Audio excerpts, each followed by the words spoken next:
nouveau vlog. Je te laisse deviner où on est. Il y a le papa, il y a le Jérémy. Bonjour le vlog. On est au Mondo Pixar. Pixar Experience.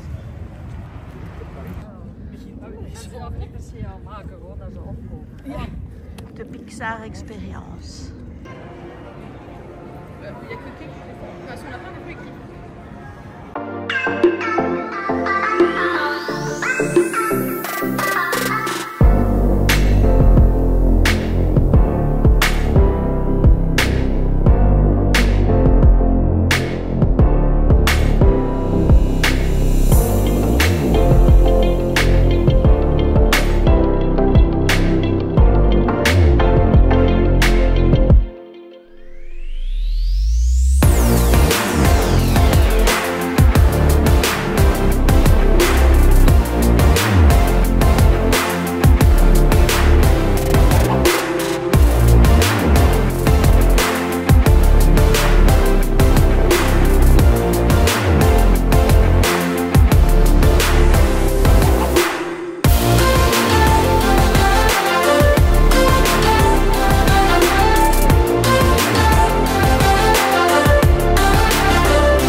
Je te filme. Ah, super. Tu fais pas de photo, toi? Et on sort. Alors, Jérémy, donne-nous ton avis à chaud. J'ai pas trouvé ça terrible. T'as pas trouvé ça terrible? Moi, j'ai bien aimé, moi. Et toi, papa? Moi aussi. Voilà, bah oui. On sent les fans et les pas fans, là, ici. Quoi, c'était le monde ou c'était les décors? C'était quoi? Il y a trop de gens. Il y a trop de gens. Voilà, donc c'est pas la faute du truc, en fait. Bah, c'est assez petit, mais les gens me cassent les couilles. Les gens te cassent les couilles, voilà. Maintenant, vous savez, les gens lui cassent les couilles.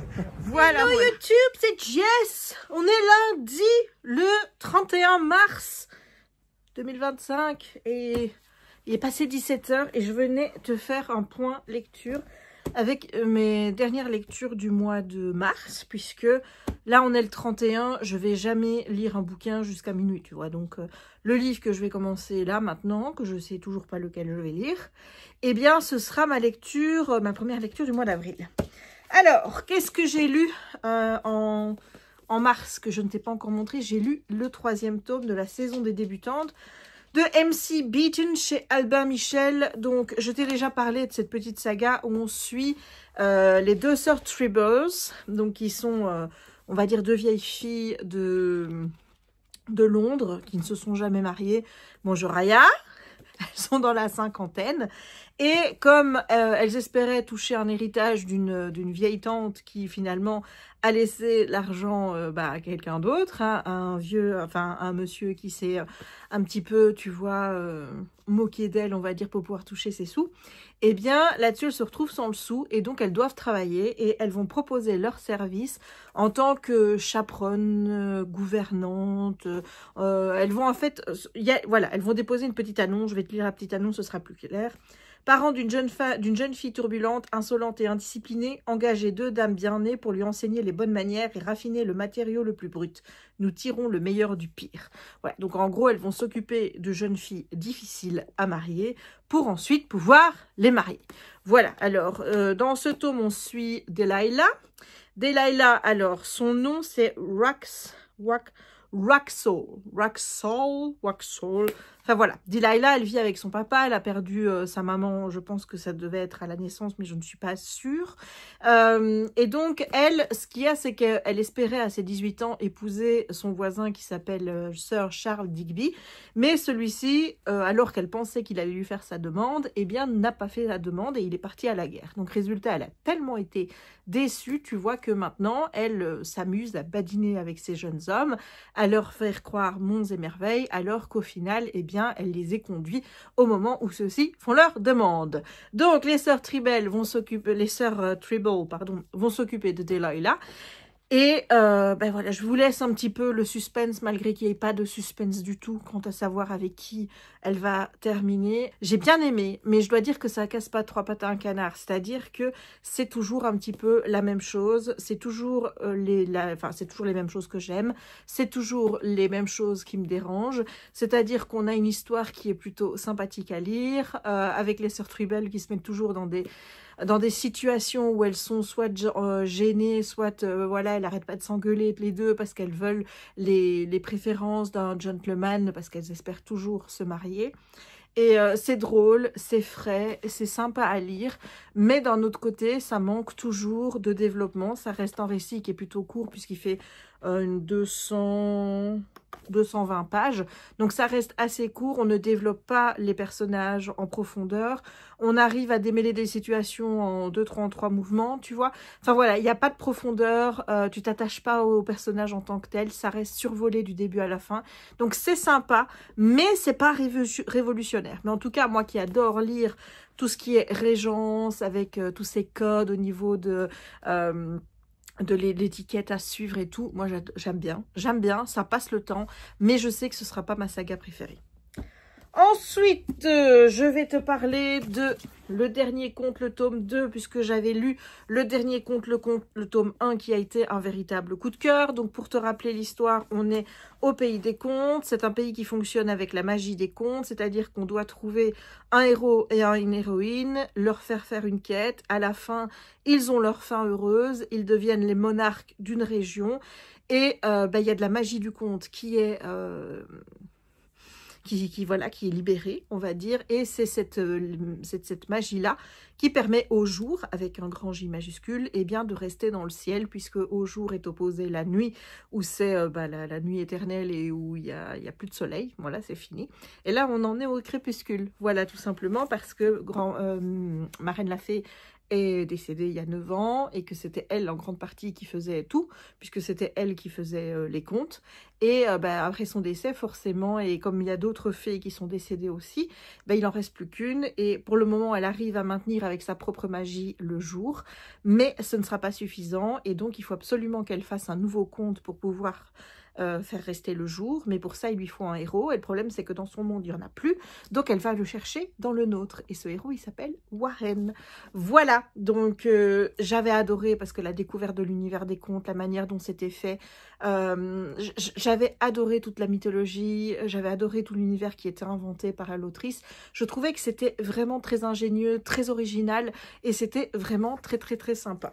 Et donc le tome 2, le tome 2 je vais pas te le résumer, hein, parce que j'ai pas envie de te spoiler. On avance dans cette fameuse quête, puisque là, bon, maintenant elle a son héros, notre Ariane, la dernière fée, qui cherche maintenant l'héroïne pour pouvoir mettre en branle le conte. Sauf qu'il va leur arriver des péripéties en cours de route. Ils vont devoir, ils vont être amenés à aider des gens qui habitent une ville qui s'appelle Villeneuve et qui est sous une malédiction particulière. Et on va émettre des petites hypothèses pour essayer d'avancer un petit peu dans l'histoire, savoir un petit peu comment tout ça marche, où est-ce qu'il y a une héroïne qui pourrait se cacher, puisqu'apparemment il en resterait une. Donc on avance, mais j'ai eu plus de mal avec ce tome-ci parce que j'ai trouvé le début très lent. J'ai trouvé que ça n'avançait pas beaucoup au niveau de l'histoire. Au début, on était dans quelque chose d'assez lent où, oui, Et puis je pense surtout qu'il y avait le fait aussi que les deux là, Ariane et Warren, étaient dans une mood un petit peu tristoun, dans une mood un peu déprimante comme ça, et c'est vrai que c'était un peu... c'était un peu lourd à lire, quoi. Tu vois, tu avais l'impression que ça n'avançait pas. Et puis, leur mood n'y était pas non plus. Donc, ouais, début difficile. Puis ensuite, les choses commencent à se mettre en place quand ils décident d'aider les habitants de Villeneuve pour les débarrasser de cette fameuse malédiction. Et puis, ça s'enchaîne. On arrive ailleurs. On émet des hypothèses quant à qui pourrait être la fameuse héroïne. J'avoue d'ailleurs que l'hypothèse que moi-même j'espérais, c'est-à-dire depuis le tome 1, je m'étais dit peut-être que ce serait ça. Eh bien, elle a été émise ici et on est en train de la vérifier, ma petite hypothèse. Donc, j'ai bien aimé. La fin se termine encore sur un cliffhanger, évidemment. Donc, tu as envie d'avoir le tome 3, mais tu n'auras pas le tome 3 avant le mois de mai. Donc, je suis obligée d'attendre. C'était vraiment très sympa. J'aime bien continuer à évoluer dans ce monde. Maintenant, c'est vrai que je regrette un petit peu le premier tome dans le sens où il n'y a plus cet aspect de découverte. Moi, je kiffe quand je lis des premiers tomes. Je ne sais pas si toi, ça te fait la même chose, mais découvrir un univers, voir un petit peu tous les tenants et les aboutissants. J'aime bien qu'on m'en apprenne pas trop, mais assez. Et j'aime bien que dans les tomes suivants, il y ait aussi ces fameuses découvertes de l'univers et qu'on avance. Là, j'ai trouvé que l'aspect découverte était un petit peu mis à mal. Oui, il y a de l'action, il se passe des choses, clairement. Il se retrouve d'ailleurs dans des situations de danger de mort, hein, quand même. Donc, je vais pas te dire qu'il se passe rien, mais j'ai pas eu ce truc de découverte, tu vois. Et c'est pour ça que c'est pas un coup de cœur. Maintenant, c'était très sympa. On apprend plus de choses et on attend le tome 3. Voilà, je n'ai rien d'autre à te dire que j'attends le tome 3. J'ai hâte de lire le tome 3 parce que j'ai hâte de voir ce qui va se passer. Parce que forcément, bon, ceux qui auront lu le tome 1 savent qu'ils ont quitté Blanche-Neige en des termes pas très... voilà. Et que celle-ci ne veut pas lâcher le morceau. Hein. Donc, oui, j'ai envie de savoir ce qui va se passer. J'ai envie de savoir comment ça va se terminer. Et je te le dis net tout de suite, il est hors de question que ça se finisse mal. C'est-à-dire que je suis partie dans l'idée qu'à la fin du tome 4, le jour reviendrait. Si on ne va pas dans ce sens-là, tu risques d'avoir une Jess qui ne sera pas contente du tout. Voilà. Donc, je veux une fin heureuse. Je veux une fin heureuse. Je veux la magie du conte. Je veux qu'elle opère. Je veux le jour. Je veux la fin heureuse. Je veux tout. Ce qui me fait un peu peur, c'est que mon hypothèse, tu vois, celle que j'espérais, est déjà avancée ici. J'espère que c'est la bonne. Parce que je ne sais pas si je pourrais accepter, en fait, une autre issue que celle que moi j'ai envisagée.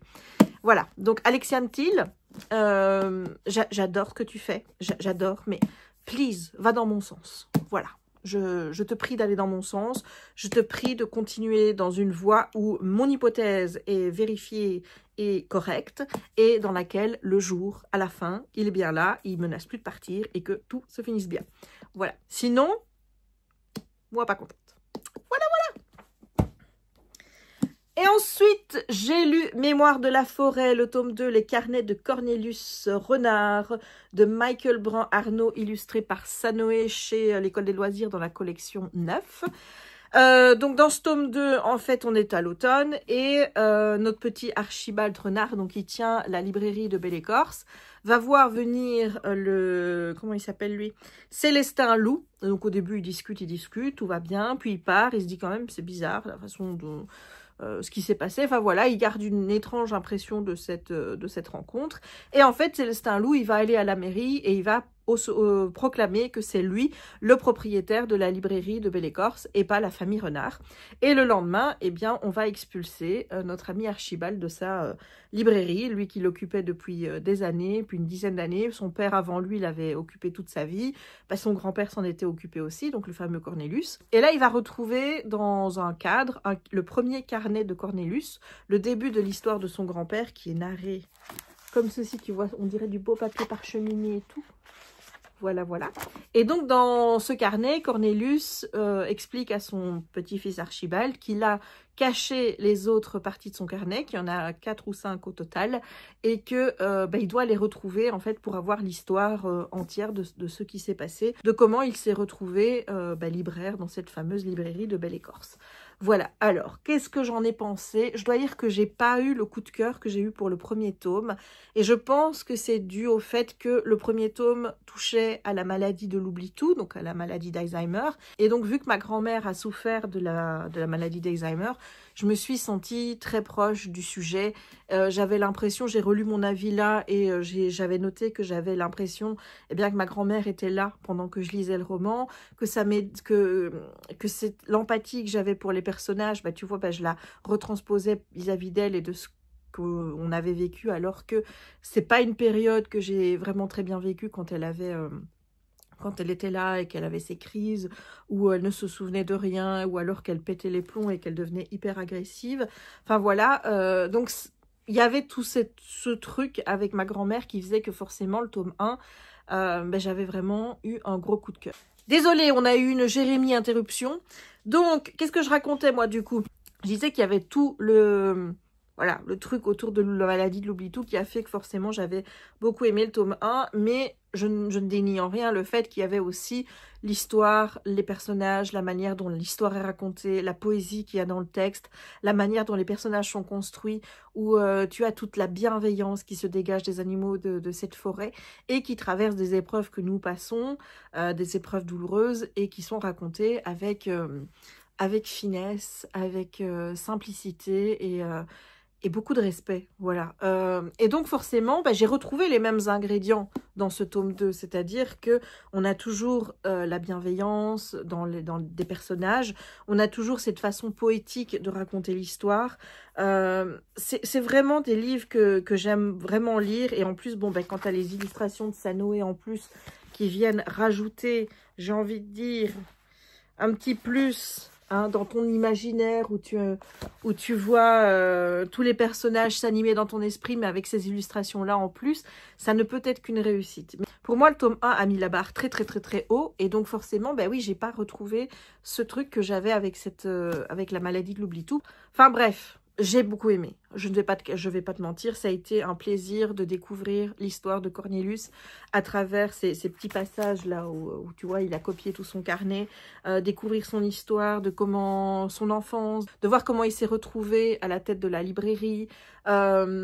J'ai vraiment beaucoup aimé son histoire, je l'ai trouvée très touchante, vraiment très émouvante aussi, parce que c'est un renard qui n'a pas eu la vie facile, il faut le dire. Il y a eu des embûches pour lui, et dès le plus jeune âge. J'ai adoré la quête d'Archibald pour retrouver les carnets de son grand-père, quête dans laquelle il a emmené son petit-neveu Bartholomé. J'ai aimé les personnages chez qui ces différents carnets ont été cachés, avec à chaque fois une petite, tu vois, c'est des personnages qui étaient très très différents, et à chaque fois ils vont se retrouver à devoir faire quelque chose, par exemple trouver une énigme, ou des choses comme ça pour que la personne veuille bien lui transmettre le carnet que son grand-père lui avait confié il y a 20 ans.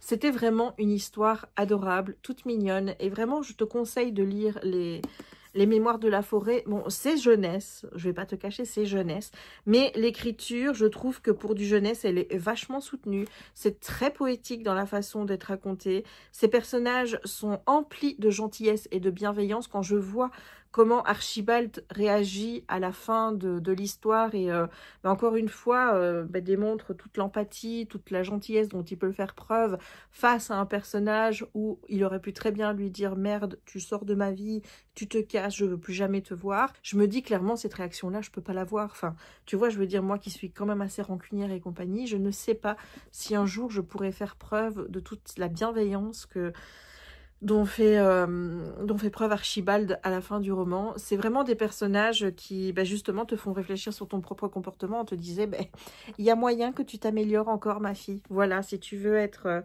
comme Archibald, tu as encore des progrès à faire. C'est vraiment des livres qui sont magiques à lire, magnifiques, dans lesquels tu es comme dans une petite bulle, tu vois, avec ces personnages de la forêt-là. Enfin, je ne peux que te les recommander. Voilà, c'est pas un coup de cœur, mais je lui ai mis 4,5 sur 5. J'aurais pu aussi donner 4,75, mais je t'avoue que j'essaye. autant se faire se peut, de... J'allais pas dire de baisser mon système de notation, mais essayer de... Ouais, parce que j'ai l'impression que je mets des bonnes notes à tout. Je mets des 4,25, des 4,5, des 4,75 à tout. Et après, par exemple, je te l'ai déjà dit, mais avec le livre Perséphone, je me suis dit, bah oui, mais finalement, je lui avais mis 4. Maintenant, si je devais le relire aujourd'hui, je lui mettrais 3,5. Et on parle de ça, je les ai lus début du mois, enfin au mois de février, quoi, tu vois. Donc, je dois revoir ma façon de noter, je pense. Oui, et peut-être être un peu moins bon public, parce que c'est vrai que pour ne pas que ça me plaise, il faut déjà y aller, hein, parce que mais ce genre de truc, tu vois, voilà. Mais je peux pas lui mettre en coup de cœur alors que j'ai bien aimé, alors que je sais pertinemment que j'ai préféré le tome 1. J'ai préféré le tome 1 parce qu'il y avait ce truc avec la maladie de Loubitou qui m'a particulièrement touchée parce que ça réveillait des sensations, des sentiments en moi vis-à-vis de ma grand-mère que je n'ai pas retrouvé dans celui-ci, alors qu'il est question de sujets tout aussi touchants, tout aussi sensibles. On parle de deuil, on parle aussi d'un autre sujet. Je ne vais pas en parler ici parce que j'ai pas envie de spoiler, j'ai pas envie qu'il y ait des doutes parce que moi je m'attendais pas du tout à avoir une telle révélation dans ce tome-ci. J'ai trouvé ça d'ailleurs bien amené parce que je t'avoue que je l'ai pas vu venir du tout. Donc il y a vraiment des petits sujets sensibles, des sujets importants et je te recommande vraiment de lire Les Mémoires de la Forêt. Voilà, voilà. Donc des belles lectures. Je suis contente, j'ai passé un bon mois de mars. J'ai lu 10 livres en tout. Sur les 10 livres, j'ai eu 2 coups de cœur. Les 2 coups de cœur, c'était le livre de Brittany Cherry, The Problems with Dating, et le dernier conte, le tome 1, qui est vraiment mon gros coup de cœur du mois. Donc, s'il fallait retenir qu'une seule lecture pour le mois de mars, ce serait celle-là. J'ai eu une déception, c'est la BD Tout le bleu du ciel. Je t'en ai parlé, je pense, mais voilà, moi j'ai pas réussi à m'y retrouver dans ces couleurs bleu-rose. Là, ça ne me plaisait pas. Le dessin ne me plaisait pas. L'histoire était certes sympa, mais j'ai pas retrouvé à travers la BD toute l'émotion que le livre m'a fait vivre. Je reconnais qu'il y a des bonnes choses, je reconnais que c'est fidèle à l'histoire, il n'y a pas de doute par rapport à ça, mais je n'ai pas un ressenti qui fait que, en mon âme et conscience, je peux te dire, oui, oh, j'ai adoré. Non, c'est pas le cas. J'ai été déçue parce que le livre m'a tellement plu que je m'attendais sans doute à beaucoup plus et à beaucoup mieux pour la BD. Voilà, alors ça, je ne mets pas ça dans une déception parce que c'est pas des livres qui me déçoivent. C'est des livres que j'aime lire, mais sans plus. Voilà, j'en attends rien de particulier. J'attends juste de passer un bon moment. Je sais que je ne vais pas passer par des émotions de fou, tout simplement parce que ça manque de développement au niveau des personnages, des relations, etc. Mais c'est là pour me divertir et ça fait son job. Voilà, mais donc j'ai eu de très bonnes lectures, j'ai fait 10 lectures et je suis très contente parce que c'est le mois là où j'ai lu le plus et ça faisait longtemps que j'avais pas eu un mois à 10 lectures. Et j'arrive au total depuis le début de l'année à 25. Alors, c'est pas une course. Je te dis tout ça pas pour te dire et me la péter en disant « Putain, j'ai lu 25 livres ». Si je devais comparer avec ma copine Mylène, hein, donc les lectures de Mylène, elle en lit plus que 25 sur un mois. Tu vois.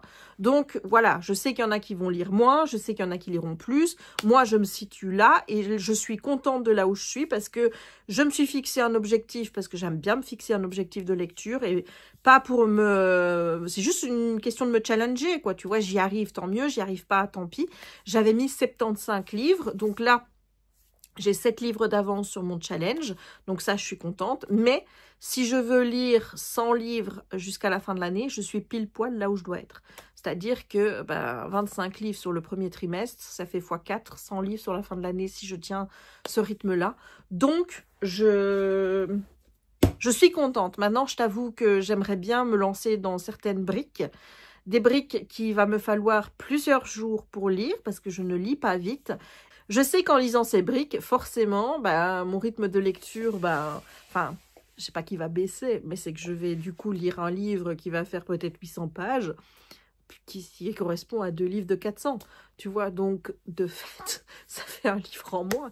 Voilà, mais à côté de ça, je lirai peut-être des BD, parce que moi, je compte tout dedans. Je compte les graphiques, les BD, les mangas, tout. Je me dis, voilà, donc peut-être que j'arriverai à l'un dans l'autre à rester comme ça. D'ailleurs, j'ai des achats à te montrer et je n'ai pas le truc ici. Je vais aller les chercher. Bien sûr, c'est les derniers achats du mois de mars. Voilà. Je t'assure. Je te jure. Alors, je sors. J'ai pris des poches en plus. Donc, tu vois. Alors, j'ai acheté. J'ai tout acheté chez Club. Je vais enlever les étiquettes parce que...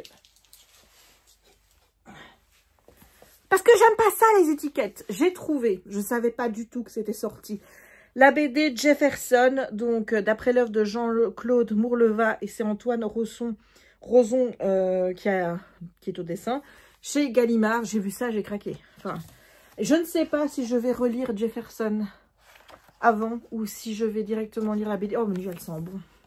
Oh, je me shooterais bien avec ça. Oh là là. Alors, qu'est-ce que j'ai pris également? J'ai pris Melissa d'Acosta, la doublure. Pourquoi? Alors, je vais tout expliquer. Parce qu'il y a une logique derrière certains achats. Celui-là, c'est parce que je sais que mon père est en train de lire Tout le bleu du ciel. Il a déjà lu un roman ou deux de Melissa d'Acosta. Je ne saurais plus dire lesquels. Je crois qu'il y a Les lendemains. Et un autre, ou alors je me trompe et il n'a pas lu Le lendemain, je ne sais plus. Bref, il en a lu un. Et au départ, il avait lu une partie de Tout le bleu du ciel, mais il avait trouvé ça long et il avait arrêté. Puis là, il a vu le téléfilm et il s'est dit que le téléfilm n'était pas aussi bien que ce qu'il avait lu. Donc ça lui a donné envie de relire Tout le bleu du ciel et il m'a demandé si j'avais des Melissa d'Acosta. Donc... tu vas dire, mais laisse ton père acheter les livres. Mais non, parce qu'il compte sur moi, tu vois. Donc, je lui ai pris la doublure. Donc, comme ça, bah, je sais qu'il pourra le lire. Alors, j'ai également pris... attends, parce que les étiquettes sont mises n'importe comment. J'ai également pris de Joël Dicker Le Tigre, chez Rosie Wolf en poche. Pourquoi? Parce que j'ai envie de lire Joël Dicker, parce que je ne connais pas Joël Dicker. Je n'ai pas encore lu Joël Dicker. J'ai l'affaire Louis Kébert, mais ma soeur voulait le lire, donc je lui ai prêté. Donc je n'ai plus l'affaire Louis Kébert.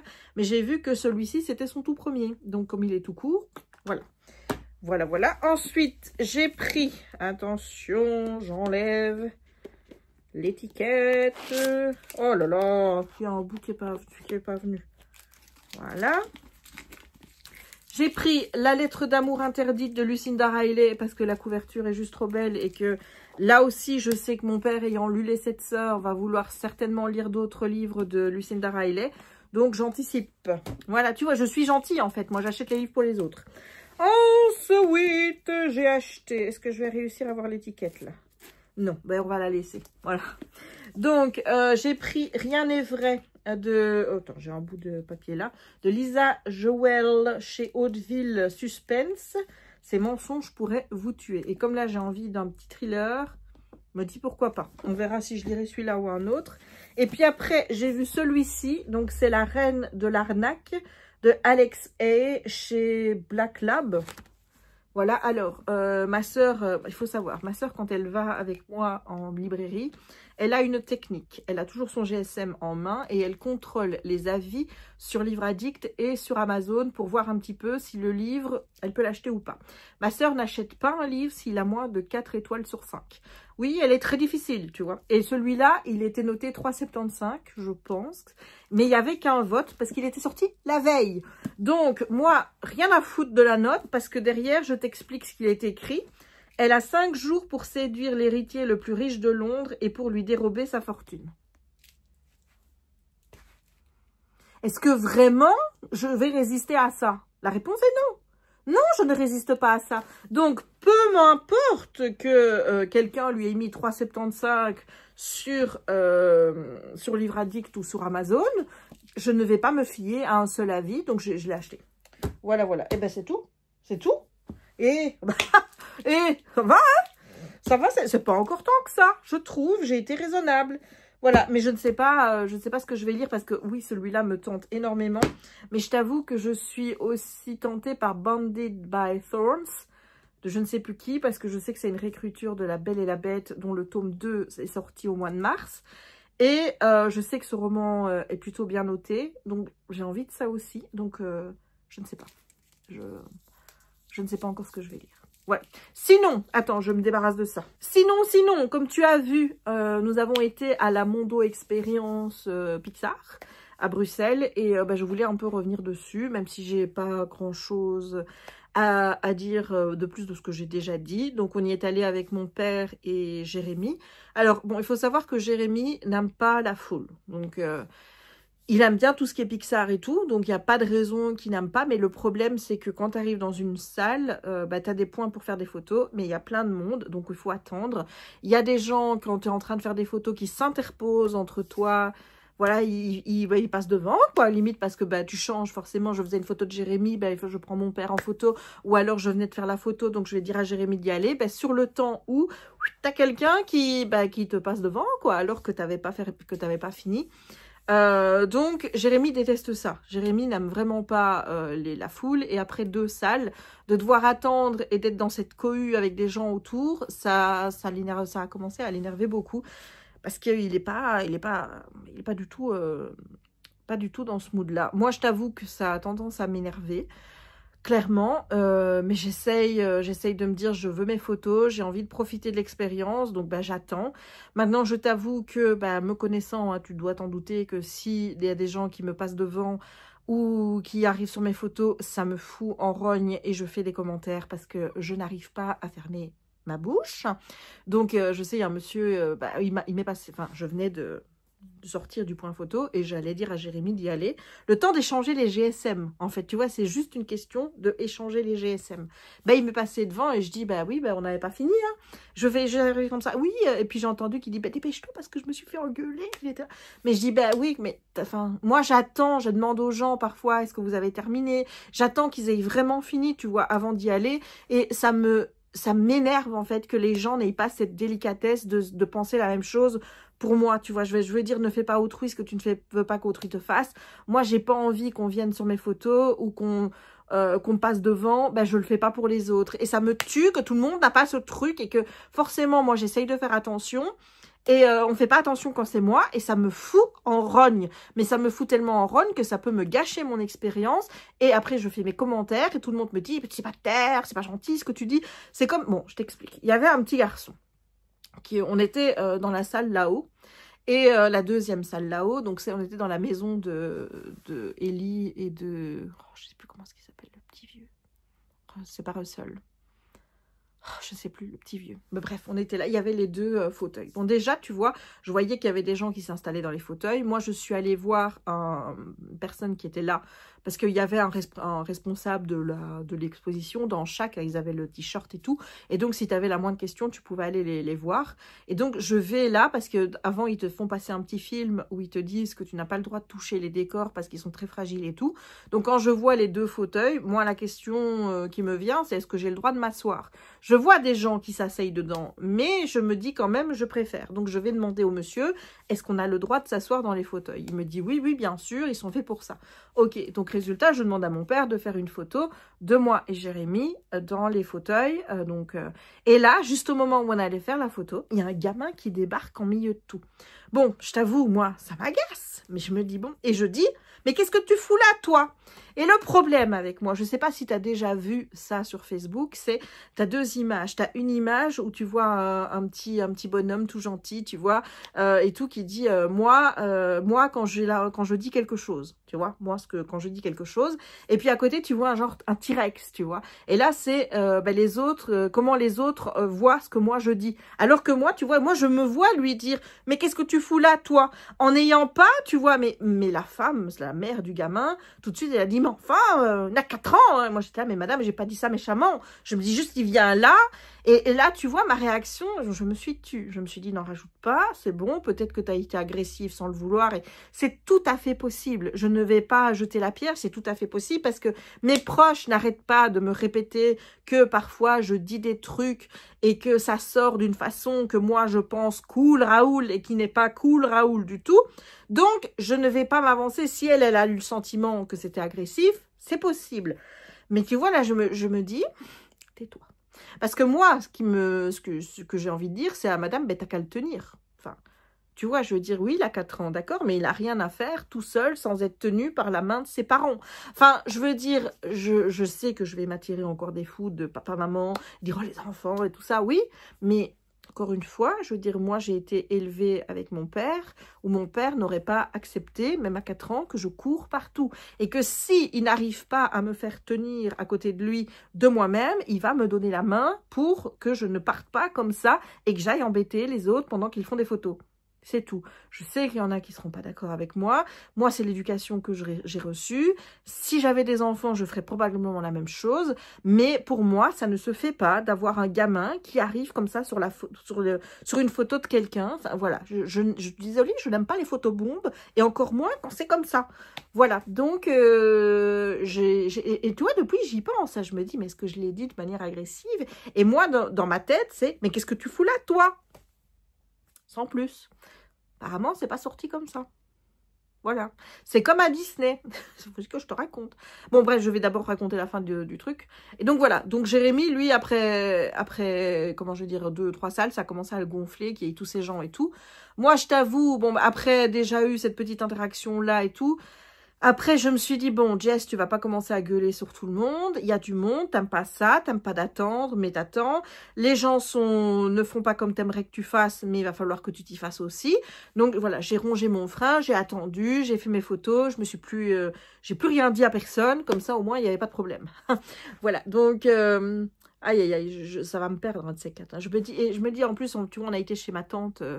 le 29, donc samedi soir, parce qu'elle nous a invités pour faire passer un peu plus facilement le 29, puisque le 29, c'était la date d'anniversaire de la mort de ma mère. Et elles m'ont... Enfin, mais il y avait 2 tantes. Elles m'ont quand même fait une réflexion qui ne m'a pas plu du tout. C'est-à-dire que maintenant, tu vois, tu me dis que je ressemble à ma mère. Avant, je t'aurais hurlé dessus. Maintenant, ça passe mieux. Voilà, ça passe mieux et je reconnais, je dis ma mère et moi, on était très différentes, mais on était très pareilles. Voilà, je veux dire, j'ai des traits de ma mère, je ne peux pas nier que je suis sa fille, clairement. Voilà, mais là, elles m'ont pas dit que je ressemblais à ma mère, elles m'ont dit que je ressemblais à ma grand-mère. Et si tu sais, ma grand-mère du côté maternel, je n'ai absolument pas envie de ressembler à ma grand-mère, tu vois, mais alors pas du tout. Et elle me disait qu'elle avait les attitudes qu'elle avait et tout. Et je ne peux pas nier que j'ai ces attitudes, que quand quelque chose me contrarie à l'extérieur, je n'hésite pas à balancer mon avis comme ça à qui veut bien l'entendre. Hein, tu vois. Et chaque fois, ma sœur et compagnie me dit, toi, c'est quand tu vas voir, quand il y a quelqu'un qui va te répondre, tu vas... Voilà. Donc, j'ai décidé de faire un effort et de ne plus dire à voix haute tout ce que je pense tout bas. Voilà. Est-ce que ça va marcher? Je ne sais pas. On est quand même sur une expérience là assez longue, puisque c'est vrai qu'avant, j'étais pas comme ça. Et je pense qu'avec toutes ces histoires de harcèlement j'en ai pris tellement plein la tronche que maintenant, la moindre contrariété fait que voilà, une frustration trop élevée aussi, ce qui s'est passé à Disney, voilà. Bref, donc Mondo Pixar, c'était bien. C'était bien, moi j'ai beaucoup aimé, j'ai adoré les décors, j'ai trouvé que c'était super bien et tout. Maintenant, le gros problème, c'est qu'il y a énormément de monde. Et donc forcément, bah, il faut attendre. Il y a des risques, comme j'ai eu, des petits soucis, hein, voilà, où des gens te passent devant pour faire le photo, ou alors que bah, ils arrivent en photobombe sur ta photo et tout, des trucs comme ça. Voilà, voilà. Il y en a qui gèrent ça très bien. Moi, personnellement, pas bien du tout. Mais je vais m'améliorer. Je vais essayer. Et donc, voilà. J'ai beaucoup, beaucoup, beaucoup aimé. Maintenant, il faut reconnaître que, bon, on a payé 24 euros. 24 euros. Je trouve que c'est le monde qui fait que ça dure 1 heure, tu vois. Parce que bah, quand tu arrives dans une salle, tu fais pas tes photos et puis après, tu te barres dans la salle suivante. Donc, tu dois rester dans chaque salle un certain temps pour pouvoir faire les photos que tu veux et compagnie. Donc, pour moi, c'est le fait qu'il y ait du monde qui fait que ça dure 1 heure. Mais honnêtement, il y a 13 salles, ce qui est déjà pas mal. Honnêtement, il y a parfois 1 salle par Pixar et parfois c'est 2 salles pour un seul Pixar. Il y avait par exemple là-haut, il y avait 2 salles. Coco, il y avait 2 salles. Enfin, tu vois, voilà, il y avait des Pixar qui avaient 1 et l'autre 2. Et donc, je trouve que c'est très bien, mais tu as vite fait le tour. Voilà. Donc, s'il n'y a personne, tu fais tes photos, tu passes de pièce en pièce. Je pense qu'en 1/4 d'heure, 20 minutes, c'est plié, au revoir, merci. Tu vois, donc ça peut paraître cher pour le prix que c'est. Mais voilà, là, on a mis 1 heure, on a pris le temps d'office, donc je trouve que ça allait. C'était plutôt sympa. Et si tu veux le faire, je t'invite à y aller. Alors, est-ce que tu veux vraiment savoir Disney? Parce que ça peut finir en coup de gueule, ça. Mais encore une fois, j'ai eu l'impression, en fait, je voulais faire de l'humour. Une Jessica, tu vois, pas contente et qui le dit sur le ton de l'humour. Mon père et ma soeur m'ont dit, je ne pense pas que le cast member l'a vu comme ça. Donc, j'ai vraiment un problème de... Tu vois, en acting, je ne suis pas bonne du tout, en fait. Hein. Voilà. Quel est le problème? Eh bien, le problème était que... Il y a les 2 nouvelles boutiques qui ont ouvert. Et dans les nouvelles boutiques, il y a les robes Disney qui viennent des États-Unis. Alors, je ne dis pas forcément celle qu'il y a aux États-Unis, mais il y en a. Il y a un modèle, je sais qu'il y est parce que je l'ai vu sur le shop Disney américain. Et je sais aussi qu'ils ont fait rentrer une spéciale Blanche-Neige, mais qui est vendue dans la boutique de Disneyland Hotel pour le film. Et je le sais parce que j'ai vu qu'elle était aussi sur le shop Disney américain. Donc, on n'a pas forcément tous les modèles. On a peut-être des modèles qui sont exclusifs pour ici. Mais il y a des modèles qui sont disponibles aux USA. Aux USA, bon, avant c'était 5XL. Maintenant, elles sont disponibles encore jusqu'au 3XL. Mais elles sont toujours disponibles dans des tailles pour les curly. Hein, voilà. Donc, moi, j'arrive en sachant, puisque j'avais vu des vidéos où on disait que les tailles étaient de S à XL, je me dis, voilà, j'ai perdu du poids. J'ai perdu du poids, j'ai perdu 13 kilos, comme tu le sais. Donc, je me dis, il y a peut-être moyen de moyenner. Tu vois, surtout que j'avais vu que derrière, il y avait de l'élastique. Je me dis, s'il y a de l'élastique, il y a moyen que j'arrive à rentrer dans le XL. Puisque, à l'époque, il y a 1 an ou 2, j'avais acheté la robe... La petite sirène, elle était aussi élastique. Et donc, moi, tu vois, j'étais sur le XXL à ce moment-là où je me disais, c'est pas sûr que je rentre dedans, mais avec le truc élastique, je rentrais dedans. Donc là, comme j'ai perdu du poids, je me dis, il est possible que je puisse passer à XL avec cette bande, ça va aller. Non, j'ai essayé la robe. J'ai failli pleurer dans la cabine. J'arrivais même pas à la descendre, tu vois. Le fait est que quand je mets mes bras pour la mettre comme ça, même je pouvais pas aller plus loin que ça. Donc, je pouvais pas la mettre. Je pouvais pas la mettre. Et je me dis, mais combien de kilos je dois perdre pour rentrer dans cette robe? Combien, vraiment? Parce que je me suis dit, pour du XL, quand même. Donc là, j'étais un peu fâchée. Et déjà, tu vois, dans la cabine, j'étais là, je regardais le cast member et je dis, je suis pas contente. Hein. Je dis, je vais vous engueuler. Mais tu vois, dans ma tête, j'étais vraiment sur un ton pas contente, mais dans l'humour, quoi, tu vois, parce que ces choses-là, je me dis, j'ai pas envie de m'énerver, je suis fâchée, certes. Je compte envoyer un mail à Disney pour leur expliquer l'objet de ma désapprobation et le fait que pour une société qui se veut inclusive, eh bien, elle se montre encore assez grossophobe. Voilà, donc je ne manquerai pas de leur envoyer mon petit mail. Mais là, je sais que les cast members qui sont aux caisses n'en peuvent rien. Voilà, c'est pas de leur faute, donc je vais pas aller engueuler un truc. Mais le problème, c'est que j'ai envie de faire celle qui est fâchée et j'ai envie de le mettre en scène avec mais ça passe pas du tout comme ça. Voilà. Donc apparemment, je suis arrivée, j'aurais tapé les vêtements. Je me souviens même pas avoir tapé les vêtements et avoir expliqué. J'ai demandé au gars si je pouvais parler avec le responsable de la boutique. Parce que je me dis, ça ne sert à rien d'essayer de faire changer les choses en parlant avec un vendeur. Je me suis dit, peut-être que le responsable de la boutique, il y a peut-être moyen de lui expliquer que c'est quand même pas très inclusif d'arrêter les robes à XL et que oui, on n'est peut-être pas aux États-Unis jusqu'où il fait à chaque fois du 3XL, mais on est quand même dans une société où il y a de plus en plus de gens qui sont en surpoids, voire en obésité, et que ce serait bien de penser un petit peu à eux, hein, tu vois, parce que, encore une fois, je te répète que ce foutu XL n'était pas... c'était un petit XL, quoi, tu vois. Mais apparemment, c'est pas passé... non, j'ai encore mal réussi mon coup. Je voulais faire passer ça sous le coup de l'humour et mon père m'a dit, ah, ben non. Donc voilà. Je n'aime pas ça. Je n'aime pas ça parce qu'après, ça me travaille et je me dis, j'ai vraiment un souci pour faire passer les trucs. Ça passe pas comme je pense que ça passe. Dans ma tête, c'était, oui, je vais faire passer ça sous le coup de je suis fâché, mais pas content, tu vois, dans ce sens-là. Mais apparemment, non. Non, non, non. Et pourtant, je l'ai dit au gars, je lui ai répété plusieurs fois. Je dis, je suis pas fâchée sur vous. Hein, je vais dire, c'est juste que je trouve pas normal qu'il n'y ait pas de taille au-dessus de XL. Alors que, comme je t'ai dit, la robe Blanche-Neige, elle est jusqu'à XL. Alors que je l'ai vue sur le shop Disney jusqu'à 3XL américain. Trop shop. Et que la robe qui va avec Cendrillon, mais la mère, la bonne mère, la marraine l'a fait là. Je sais qu'elle est, je l'ai vue aussi sur le shop américain, je sais qu'elle est jusqu'à 3XL. Donc, ces tailles existent. Je ne comprends donc pas pourquoi tu les limites ici à du XL. Ça ne va pas. Surtout que jusqu'à... Enfin, je veux dire, je me disais qu'on allait lancer dans un bon sens parce que dans les précédentes collections qui sont arrivées les mois derniers, je trouve qu'il y avait quand même pas mal de vêtements pour femmes qui allaient en XXL. Et là, en fait, j'ai l'impression qu'on refait un bond en arrière. On repart sur du XL en ayant des tailles XXL qui sont uniquement pour des vêtements qui vont au mec et un peu mixte, quoi, tu vois. Mais aussi non, non.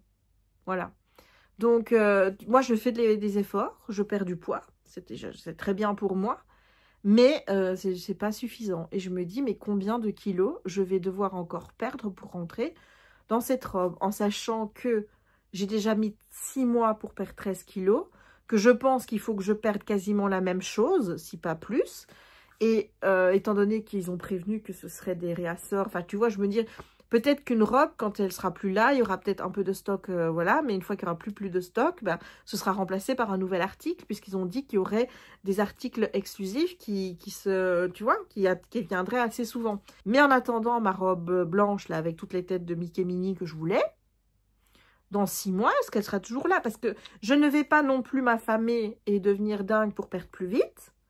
Alors que je suis dans une phase de perte de poids qui, moi, me convient très bien, où je prends mon temps et surtout où je réapprends certaines habitudes que j'ai perdues, notamment par rapport au fait de me limiter au niveau du dessert. Tu vois, par exemple, avant, si je mangeais des petits œufs en chocolat, j'en prenais 5. Maintenant, j'en prends 2. Parfois, je mets même en prendre qu'un.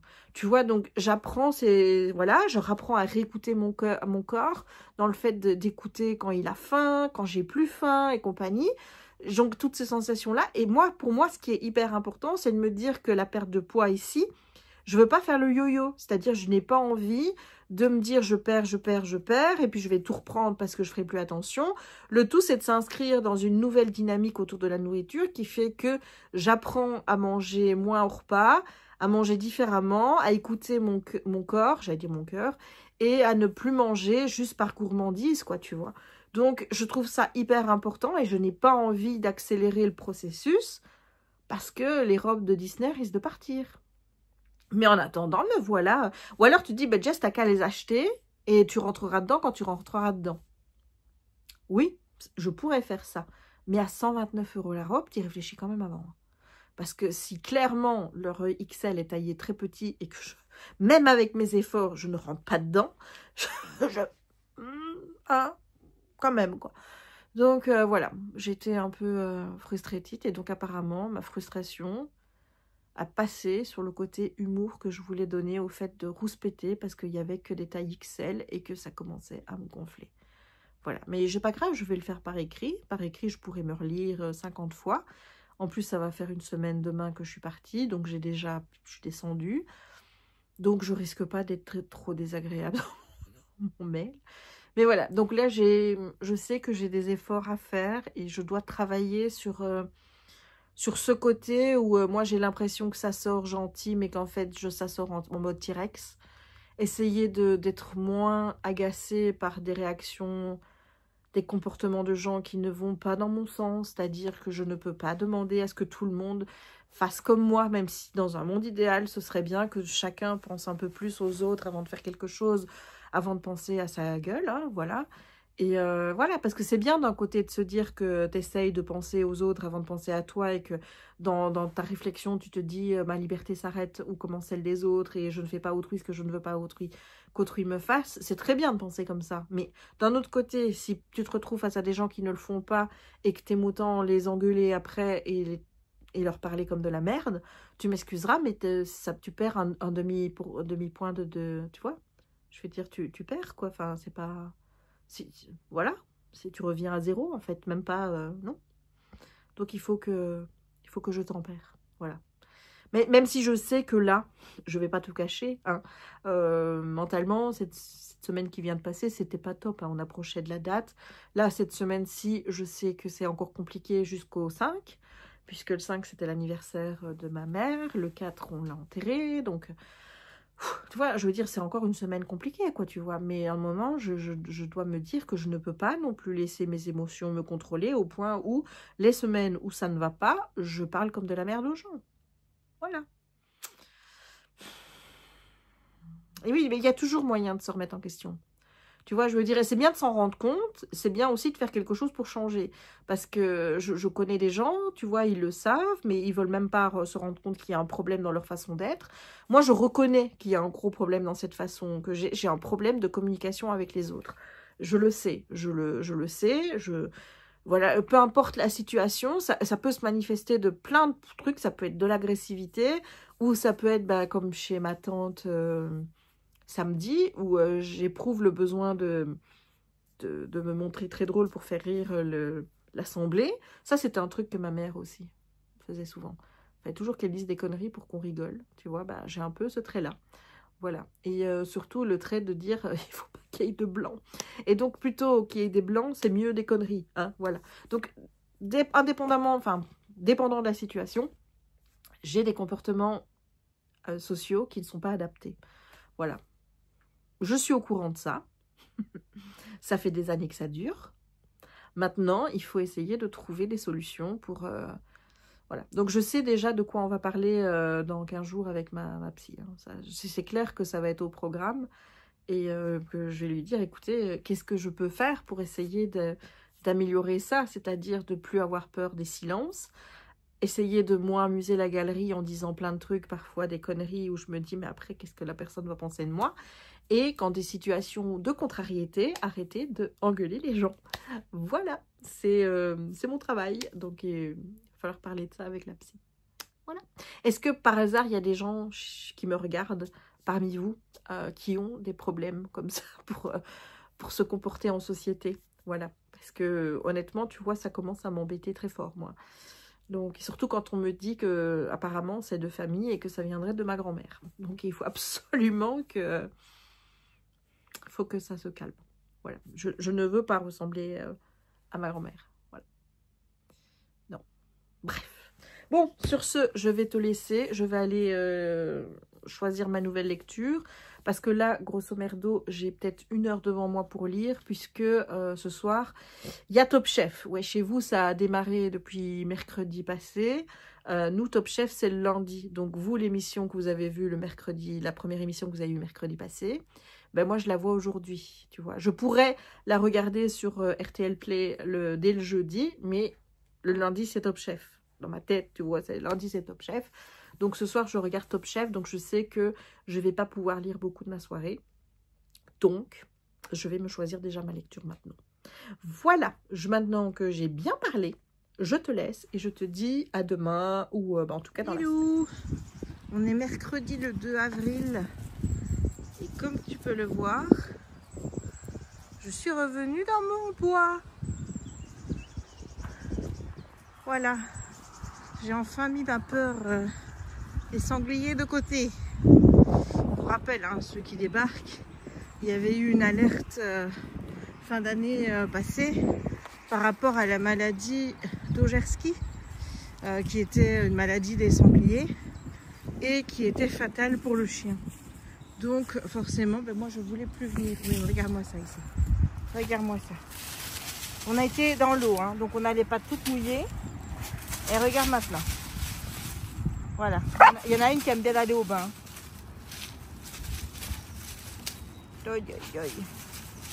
J'adore la couleur de son pelage avec le soleil.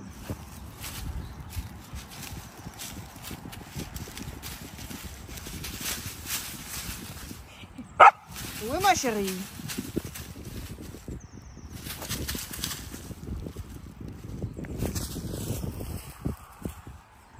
Et voilà. Apparemment, vous êtes contents du vlog que j'ai mis hier. J'en ai encore un à monter et ben, celui-ci, ça fait 2. Donc, je commence à revenir doucement. Même si en fait rien n'a changé depuis avant, c'est-à-dire que j'ai toujours cette impression de n'avoir rien d'intéressant à raconter.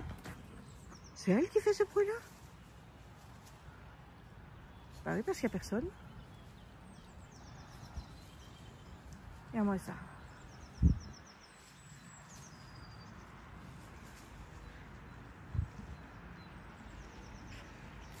Mais t'es belle, dis donc. Et qu'est-ce qu'il va encore dire, papa? Raya, montre un peu ta tête. Regardez-moi ce museau. Oh là là là là là là là là. C'est qui va aller au bain? C'est Raya? Bah oui, t'es toute sale. Voilà, donc comme je disais, j'ai pas l'impression d'avoir plus de choses à raconter qu'avant. J'ai l'impression que ma vie pour le moment, elle est un peu plat quoi. Enfin, je veux dire, je lis mes livres, je ne fais pas trop de loisirs créatifs, je n'ai rien à raconter. Donc voilà. Mais il y a quelqu'un dans les commentaires qui m'a dit hier que je me mettais trop la pression. Alors, oh, en plus elle est montée sur le podium. Ça va, t'es bien là? Oui, montre un peu ta tête. Regardez-moi ça comme elle est belle. Tu montres pas ta tête toute seule? Oh oui, là on a une belle vue. Oh là là. Qu'est-ce qu'il va dire papa? Non, dis donc, il va dire quoi ton papa que t'es toute sale? Oh là là là là. Ma bébé. Voilà, donc cette personne n'a pas dit ça méchamment, hein, mais j'ai pas l'impression de me mettre la pression, justement. Je ne fais pas de vlog, enfin en tout cas je ne vlog pas quand j'en ai pas envie. Je ne fais pas de loisirs créatifs et je me force pas à en faire. Je lis les livres que j'ai envie de lire. Non, pour le moment c'est cool Raoul quoi, donc je comprends pas trop pourquoi cette personne m'a dit que je me mettrais trop la pression. Moi j'ai pas l'impression de me mettre trop la pression, tu vois. Donc voilà, mais donc merci un petit pour vos commentaires aussi. Tous ceux qui m'ont dit qu'ils voyaient que j'avais perdu du poids, ça fait plaisir parce que moi je le vois pas. Parce que bah, j'ai le nez tout le temps sur ma tête, donc forcément c'est compliqué. Mais ouais, ça fait super plaisir de voir que vous le voyez. Et non, va pas là, c'est tout sale. C'est tout sale, Raya. Raya. Allez, on remonte. Voilà. Donc ça fait plaisir. Surtout que là, j'ai encore perdu un petit peu cette semaine. Donc moi, je perds pas énormément. Par mois, je dois perdre 1 kilo, grand maximum 2, mais vraiment grand maximum. Donc je perds pas énormément, mais je vois que ça descend. Et tant que je vois que ça descend, et tant que je vois que au niveau de mon alimentation, ça va, j'arrive à gérer et je me sens pas frustrée en tout cas par rapport à ce que je mange. Je n'ai pas des... Oh, encore une fois, j'ai pas de fringales ou quoi que ce soit. Je me contente de ce que je mange et j'ai assez. Ouais. Donc je suis sur un rééquilibrage alimentaire pour changer mon comportement alimentaire en fait. C'est plus ça que je fais pas régime. Parce que j'aime pas de dire que je fais régime et je n'aime pas faire régime parce que jusqu'à présent ça n'a servi à rien de faire régime. Chaque fois j'ai perdu et puis après j'ai repris. Là au moins je suis, j'espère, dans une démarche durable pour ne plus perdre de poids par la suite. Enfin, pour ne plus reprendre de poids par la suite plutôt. Voilà, regardez-moi ça ma petite fofolie ici. Aïe aïe aïe aïe aïe. Enfin voilà. Je te reprendrai peut-être tout à l'heure ou demain. Et je te fais des bisous. Hello YouTube, c'est Jess. Il y a Raya qui est là. Et Raya aujourd'hui est là 3 ans. Voilà, c'est son anniversaire. Ah ma bébé. Ah que c'est l'anniversaire de ma bébé. Oui. Tu m'emmerdes. Voilà ce que j'ai envie de te dire. Tu m'emmerdes. Maman, tu te mets toujours devant la fenêtre et ça fait des reflets dans tes trucs. Oui, je sais. Et en plus, c'est pas beau. Je sais. Je vais essayer de me décaler un peu. C'est un peu mieux. Bon, j'ai l'air d'une folle avec mes cheveux, mais voilà. Bon, donc, comme je te disais, aujourd'hui, c'est l'anniversaire de la choucroute, de la petite chipounette. Elle a 3 ans. Ça va trop vite. J'ai pas franchement l'impression que ça fait déjà 3 ans, tu vois. Enfin, je veux dire, bon, ça fera 3 ans que je l'ai le 4 juin, mais elle est née aujourd'hui. Et je me souviens, comme si c'était hier, j'avais déjà vu les publications de la naissance, puisque je suis l'éleveuse, donc forcément, même si à l'époque, je ne savais pas encore, tu vois. Moi, je l'ai su le 10. Le 10 avril, elle m'a téléphoné pour me dire, écoute, est-ce que tu es toujours OK pour avoir une minouchette? Et j'ai dit, oui, je suis toujours OK pour avoir une minouchette. Et la minouchette, elle est là. Voilà, elle était toute petite. Elle faisait 800 grammes quand elle est née. Elle était toute petite. C'était la plus grosse des 3. Voilà, c'était la petite grosse des... Voilà, ces 2 sœurs étaient vraiment équivalentes. Et elle était plus grosse. Voilà. Et je regrette pas. Je regrette pas. Ah, ma bébé, Raya, elle est où, Raya? Raya, mais je ne la vois pas. Raya, où est-ce que tu es, Raya? Je ne te vois pas. Raya, où est-ce que t'es? Ah, t'es là. Dès que je dis ça, ou je dis, où elle est, Raya? Faut qu'elle vienne. Il faut qu'elle vienne. Oui. C'est ton anniversaire? Ah, mon bébé. Oui. C'est ton anniversaire. Ça fait 3 ans. Oui. J'aimerais bien qu'elle arrête de grandir. J'aimerais bien qu'elle arrête, oui. Ah, ma chérie. Oh, c'est possible que tu arrêtes de grandir maintenant? Oh, t'es assez vieille. Hein. Oui, hein. Maman, elle veut te garder longtemps. Alors, pour te garder longtemps, il faut arrêter de vieillir. D'accord? On va faire ça? Tu tapes? Donne la patte? Oui, elle donne la patte à maman. C'est bien, mon amour. Tu fais la princesse? Tu fais la princesse? Princesse. Raya. Oui, oh non, j'ai pas envie de faire la princesse, maman. Oui, j'ai pas envie de faire la princesse. Non, on fait pas travailler Raya aujourd'hui. Aujourd'hui, on fait des câlins. Regarde. On fait des câlins aujourd'hui. Aujourd'hui, c'est la bébé de sa maman. Oui, c'est la bébé de sa maman tous les jours. Bah oui, c'est la bébé de sa maman tous les jours. Oui, et aujourd'hui, elle a fait un beau cadeau à maman pour son anniversaire. Ah là là là là. On s'était dit avec papa, on va aller promener, on va faire une grande promenade toutes les 3. Elle a eu un nouveau cadeau aussi. Et figurez-vous qu'on est allé dans les champs à Famille-Newell. Mais, enfin, si tu veux, quand on arrive, il y a le chemin qui monte que je prends d'habitude et où on va. Et puis ensuite, il y a le chemin qui va par là que je n'ai pas l'habitude de prendre. Voilà Jérémy. Bonjour Jérémy. Bonjour. Bonjour. Qu'est-ce qu'on dit aujourd'hui? Joyeux anniversaire, Raya. Voilà, et on dit bonjour aux abonnés aussi. Et bonjour aux abonnés. Voilà, j'étais en train de raconter le beau cadeau qu'elle nous a fait ce matin. Ah oui, bah regarde, on la voit pas là. Si, on la voit. Oui, on la voit. Oui, ne te prépare pas, oh là là. Regarde. Oh, regardez-moi ça, le papa gâteau. Là, vous l'avez en pleine action, le papa gâteau. N'est-ce pas? Et donc, ce matin, nous allons sur le côté. Et figurez-vous qu'on n'était pas là depuis 2 minutes. Elle est partie dans les champs et elle revient. Dégueulasse. Mais tout son dos et son harnais était dégueulasse. C'est-à-dire qu'elle avait été se rouler dans de la bouse de vache fraîche. Mais fraîche, tu vois, c'est pas un truc... Non, elle en avait partout et bien dégoulinante, tu vois. Ah, on était ravis. On était ravis. Tu vas avec papa? Allez. On était ravis. Voilà, donc forcément, elle a pris un bain d'anniversaire. C'est ce qui se passe dans ces cas-là, c'est que tu vas au bain quand t'es dégueulasse. Et tu pues en plus, parce qu'elle sentait pas très bon. Donc ouais, elle a été au bain d'anniversaire. Voilà, bon, mais si je reviens, c'est pour te parler de ça. Ça, c'est Bounded by Thorns de Elizabeth Helen. C'est la saga de Beast of the Briar. C'est publié chez Chatterley. Alors moi, j'ai la version en hardback que je ne regrette absolument pas d'avoir acheté. Pas du tout. Alors, pourquoi est-ce que j'ai voulu lire ça? Figure-toi que je me rends compte que j'achète beaucoup de romantécies, mais je n'en lis pas énormément.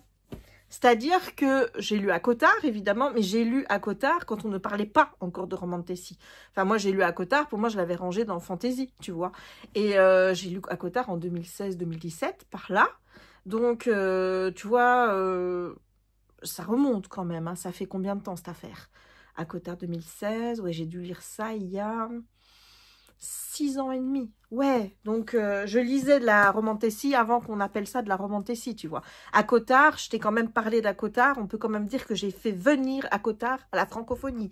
Tu vois, je veux dire, celui qui prétend aujourd'hui qu'il a fait découvrir Akotard au monde, en francophonie, allô, c'était moi, tu vois, c'était moi. Donc, j'ai lu Akotard. Puis, bon, ben, je lis de temps en temps des romances en fantasy, mais jamais sans leur mettre romantessie, tu vois, puisque le terme n'existait pas. J'ai lu le premier tome de Le sang et la cendre de Jennifer L. Armentrout, que j'ai beaucoup aimé et que je dois relire parce que j'aimerais bien poursuivre la saga, mais j'ai un problème, c'est que bah, j'aimerais bien avoir les éditions de Saxus, mais j'ai déjà au moins 4-5 tomes en anglais, et que je me dis que si je devais tout racheter en français, évidemment, comme ça, ce serait un peu de l'abus. Donc, voilà, il y a de la questionnement. Qu'est-ce que je fais? J'ai lu aussi Frost and Ambrosia. Je ne sais plus comment c'est le nom de l'autrice. C.N. Crawford, c'est possible? Oui. C.N. Crawford, et c'est publié chez Corrigan. Si mes souvenirs sont bons, je les ai lus également en anglais. Et puis, là, je lis le dernier conte de Alexiane Thiel. Mais pour le moment, c'est plus de la fantaisie que de la romance, parce que la romance, je l'attends toujours, tu vois. Donc, voilà, c'est à peu près mon tour de romantessie, en tout cas, dans ce que j'appelle vraiment romantessie. Si ça tombe, j'ai lu d'autres trucs qui sont de la romantessie et que je compte pas dedans. Toujours est-il donc que j'ai encore, comment je veux dire, que mes avis par rapport à la romantessie sont assez neufs. Tu vois ce que je veux dire? Donc forcément, il y en a qui vont trouver, peut-être, hein, que celui-là fait partie d'un groupe de... Oui, parce que c'est toujours La Belle et la Bête en plus, hein, parce qu'à Cotard, c'était déjà La Belle et la Bête. J'en ai marre de ce reflet, je vais me mettre plus par là. Voilà, là on ne le voit plus, Aussi un petit peu... Oh là là. Voilà, donc je disais, c'était aussi une réécriture de La Belle et la Bête, à Cotard, mais pas comme là. Pas comme là, enfin, tu vois. Et il y en a peut-être qui vont se dire, c'est pas original, Jess, ton histoire. Peut-être. Mais moi, étant donné que j'en ai pas lu beaucoup d'autres, moi, je découvre. Donc, pour moi, ça, c'est hyper original, tu vois. Ça, moi, j'adore. Ça, je kiffe.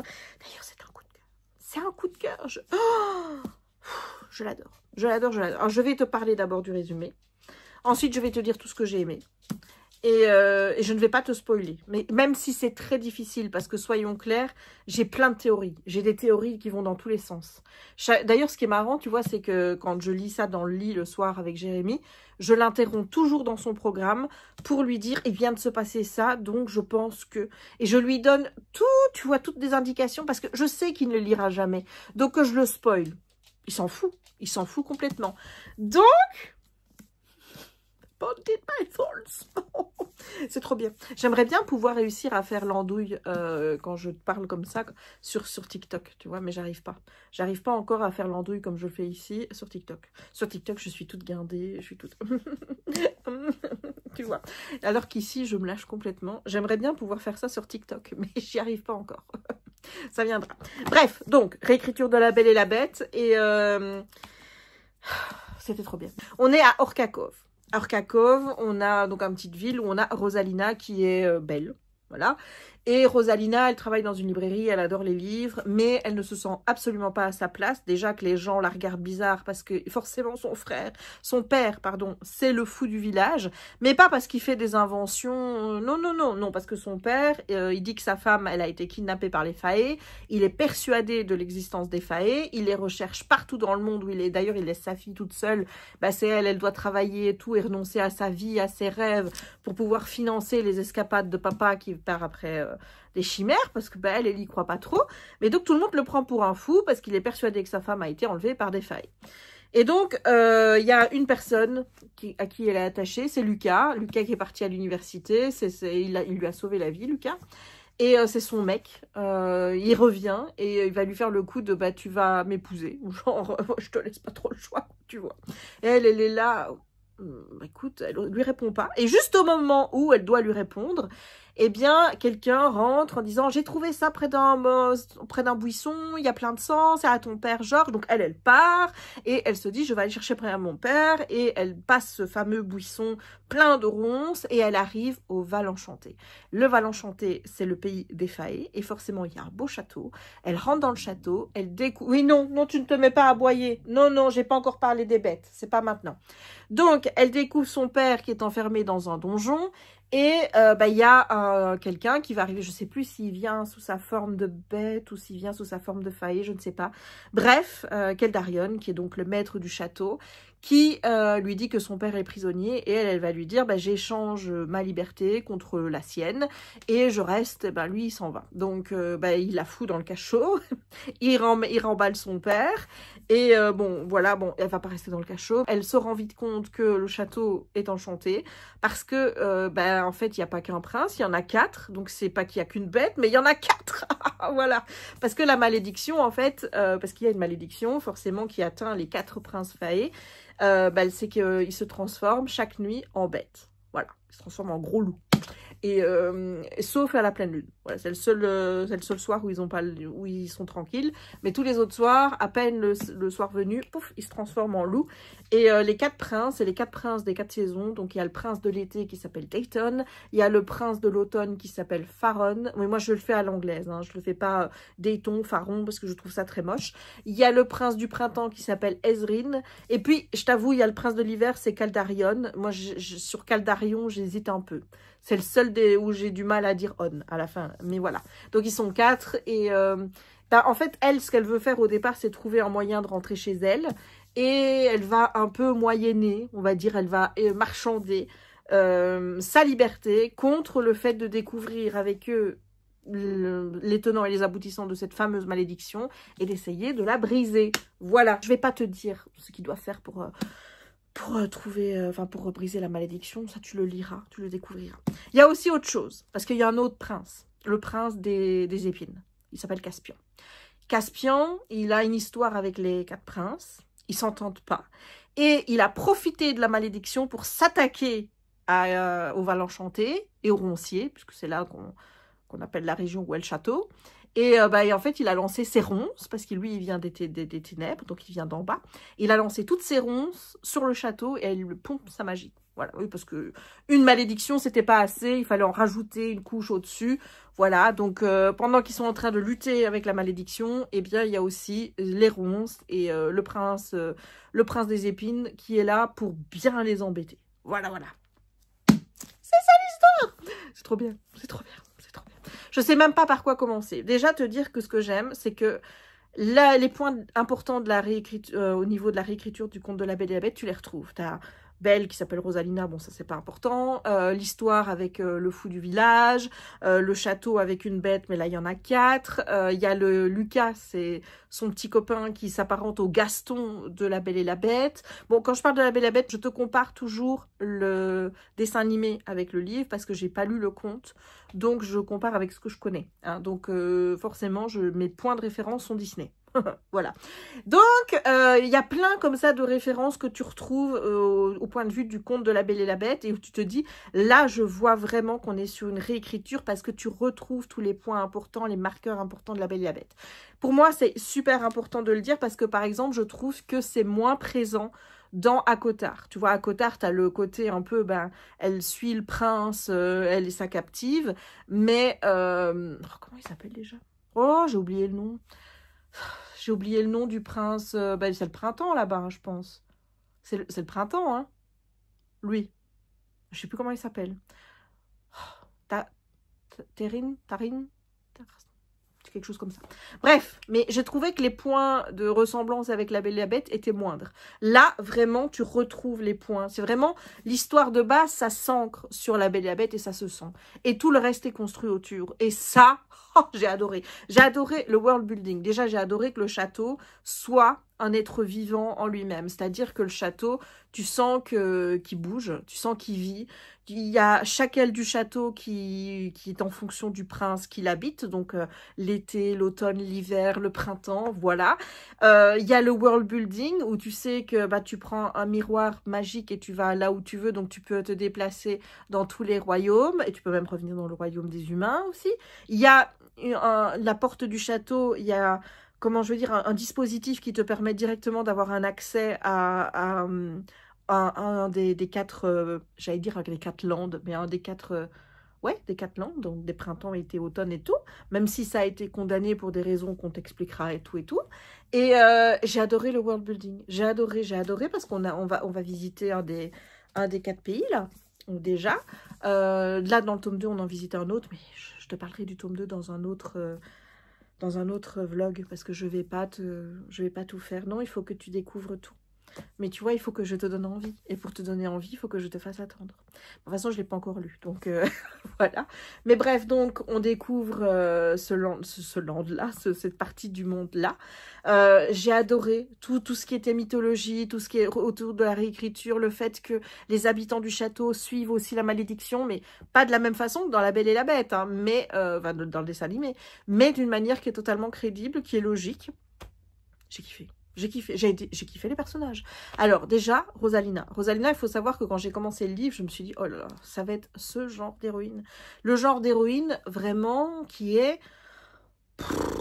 mais qui est chiante, quoi. Enfin, je veux dire, elle est là, tu lui dis blanc, elle te dit blanc, tu lui dis noir, elle te dit noir. Elle te contrarie pas.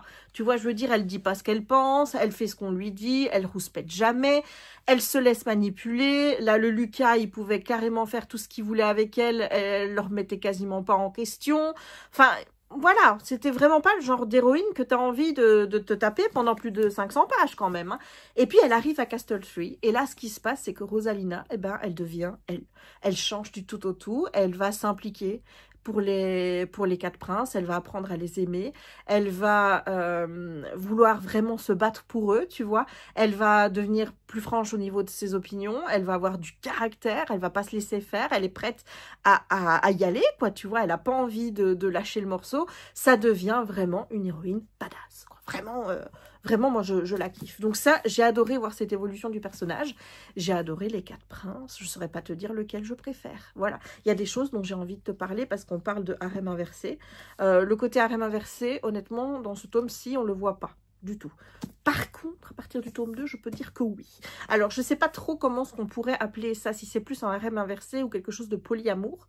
Ça, il faudra que débattre peut-être de la question avec le tome 2. Mais moi, je ne pensais pas aimer ce truc-là. Je ne vais pas te dire ce que j'en pense, mais je crois que mes yeux, tout mon visage qui rayonne parle pour moi, n'est-ce pas? Et donc, bon, les quatre princes, là, moi, je les ai kiffés. Ils sont très différents les uns des autres. Tu as Caldarion, le prince de l'hiver, qui est assez froid. Tu as le prince de l'été, évidemment, qui est totale détente. Cool Raoul, lui, c'est la sexitude en plein. Tu as le prince de l'automne, qui est très réservé. Et puis après, tu as le prince du printemps, où il y a cette tradition où on ne montre pas son visage, sauf à ses proches et à sa parèdre. La parèdre, c'est ton âme sœur, en fait, hein, voilà. Et qui est aussi, lui, dans un côté un peu... on va dire calme, mais un peu sanguinaire dans le sens où lui, tous les soirs, il décide de quitter le château pour aller tuer du gobelin, tu vois. Vraiment, il y va. Voilà, donc on a des personnages vraiment très différents les uns des autres. Et j'ai adoré l'harmonie de tout ce petit groupe qui va commencer à vivre ensemble, à s'apprécier. Le rôle aussi d'Astrid et Marigold, qui sont deux des servantes mises au service de Rosalina, avec qui elle va parfaitement s'entendre. J'ai adoré cette alchimie au sein du château, les relations entre les personnages. J'ai tout aimé. J'ai adoré aussi, en plus, je ne l'ai pas dit sur TikTok, ça, mais j'ai adoré que ce soit écrit du point de vue de tous les personnages. C'est-à-dire que tu as des chapitres, c'est Rosalina, tu as des chapitres, c'est Caldarion, tu as des chapitres, c'est Faron, il y a des chapitres, c'est Dayton, il y a des chapitres, c'est Ezrine. Et j'ai adoré ça. Et il y a même une petite surprise à la fin, je ne te dirai pas quoi. Oui, parce que tu te dis, si c'est un harem inversé, c'est avec les quatre princes, mais non. Non, moi je rajouterais aussi quelqu'un d'autre. Voilà, je rajouterais quelqu'un d'autre dans le petit cercle. Voilà, parce que ce 4, c'était pas assez. Non. J'ai adoré. Est-ce que je t'ai dit que j'ai adoré? J'ai kiffé. Voilà. J'ai adoré et donc, regarde. J'ai commencé vendredi. Il fait plus de 800 pages. Hein. Je suis à la page 458. Voilà, bon, j'ai retiré la belle truc parce que pour lire, c'est plus pratique. Ah non, non, non, non. Non, on t'a dit que c'est pas le moment. Les bêtes, c'est la nuit qu'elles se réveillent. Voilà, donc non. Je l'aime encore plus. Voilà, je ne peux pas t'en parler maintenant, mais de ce que j'ai lu, je l'aime encore plus. Voilà, et ça va être horrible de t'en parler parce que je ne veux évidemment pas te spoiler. Donc, soit je ferai une revue en prévenant qu'il y a des spoils et que donc, il vaut mieux que tu ne regardes pas et je te mettrai spoiler jusqu'à temps que. Soit j'essayerai de faire sans spoil, mais j'aimerais bien te dire les théories que j'ai, moi. Parce que peut-être que toi, tu l'as lu et peut-être que tu as envie aussi de parler de tout ça en commentaire parce que tu te dis quand même, moi j'aimerais bien savoir où tout ça va. On a 4 tomes qui sont prévus et ben, le tome 3, on ne sait pas quand est-ce qu'il sort. Ben non, parce que bon, le tome 1, il est sorti au mois de novembre, le tome 2, il vient de sortir au mois de mars. Donc je subodore que le tome 3 sortira dans 4 mois. Donc ça fait avril, mai, juin, juillet. C'est long, je ne sais pas comment je vais y faire. Je ne sais pas comment je vais faire. Et je t'avoue que je me dis, je lirais bien d'autres Romantessi. Mais oui, mais c'est toujours le même problème. Quand je me lance dans des trucs comme ça, moi, j'ai toujours peur. Je me dis, ça tombe, je ne vais pas m'y retrouver dans l'univers. Il va y avoir trop de personnages avec des noms à coucher dehors. Et je ne vais pas savoir qui est qui. Et je ne vais pas savoir qui fait quoi. Et ça va complètement me perdre. Ici, pas du tout. Ici, tu vois, le world building, il est bien distillé. On te donne les informations à des moments clés. Il y a des choses que tu aimerais déjà bien savoir, mais on ne te les a pas encore dit parce qu'on te dit, ben, toi aussi, tu vas attendre, ma petite. Voilà. Donc, j'aime. Et le pire, tu vois, c'est que là, je suis déjà en train de mettre notre coup de cœur 5 sur 5. Si ça se trouve, je vais lire d'autres fantaisies qui sont encore meilleures que celle-là et je mettrai encore plus. Et voilà. Ah oui, on n'a pas parlé du smut. Parce qu'il y a du smut. Ben oui, forcément, harem inversé, tout ça, tu vois, il y a trois petites... voilà, c'est spicy. Oui. Des scènes de smut, il y en a 2,5. Pour moi, j'estime que sur un livre de 500 pages, c'est pas énorme. 2 scènes et demie de fesses, ça passe. Maintenant, il y en a une, je mets 2,5 parce qu'il y en a une, ça va pas au bout. Donc, quand moi, ça va pas au bout, j'estime que c'est pas du smut entier, donc ça compte pas pour 1. Voilà, mais c'est érotique. C'est spicy. Oh là là, c'est bien raconté. C'est du smut que j'adore parce que c'est du smut, tu es là, tu as envie de regarder et tu as envie de les regarder faire, tu vois, tellement c'est bien raconté. Tu vois, c'est... ça fait... Tu vois, ça te fait... Tu te dis, oh, c'est chaud, oh là là, j'ai trouvé ça diablement érotique, tu vois. Voilà, et le pire, c'est que c'est dans le tome 2... mieux. Voilà, donc on en est là. On kiffe, on lit et on adore. Bref, c'est une chronique qui n'a ni queue ni tête, mais honnêtement, j'avais envie de te faire ressentir toutes les émotions que ce livre m'a procuré parce que... Oh, mais qu'est-ce que j'aime. Tu vois, j'adore le dernier conte. Le dernier conte, je te le mets comme un coup de cœur et tout, tu vois. Mais... j'adore l'univers. Ce qui me captive vraiment dans le dernier conte, c'est vraiment l'univers et tout ce qui va ressortir et ce qui va vraiment se passer. Ben là aussi, tu vas me dire. Mais là, il y a la dimension en plus avec les personnages. Parce que dans le problème du dernier conte, c'est que là, on a 2 tomes sur 4. Il n'y a pas encore une zette de romance, tu vois. À la limite, ça commence, mais vraiment des balbutiements où tu as les deux qui se rendent compte que, tiens, ils pensent quand même à l'autre de manière un peu... voilà, quand même. Mais il n'y a pas encore de réel... Là, tu sais qu'il y a des sentiments, tu sais que ça se développe, ça... J'adore. Mais donc, si je devais classer les bouquins, je sais pas ce que je fais. Je sais pas ce que je fais, parce que si tu me demandes, Jess, tu préfères le dernier conte ou tu préfères celle-là? On me dit Jess.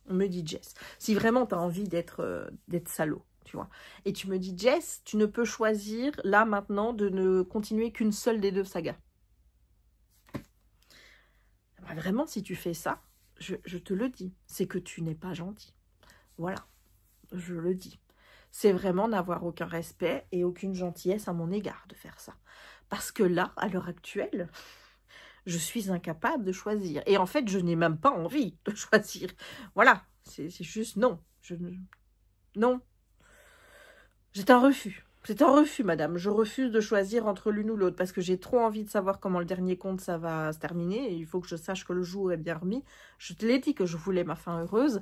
Là aussi, je veux que ça se termine bien. C'est-à-dire que je veux qu'à la fin des 4 tomes, la malédiction, elle soit levée. Et que la guerre des épines, ben, ça soit terminé. Je veux que tout le monde soit heureux à Castle Tree, là. Voilà. Moi, je veux que tout le monde soit heureux. Je veux avoir toutes mes réponses. Mais je ne peux pas choisir entre l'une et l'autre parce que ce n'est pas possible. Je veux trop savoir. Non. Je refuse. Voilà. Je refuse. Bon, sur ces belles paroles, je vais te laisser. Je vais arrêter le vlog là. Je ne sais pas du tout ce que j'ai filmé, mais je pense que c'est suffisant. Et on recommencera un nouveau vlog la semaine prochaine pour parler de cette petite beauté-ci.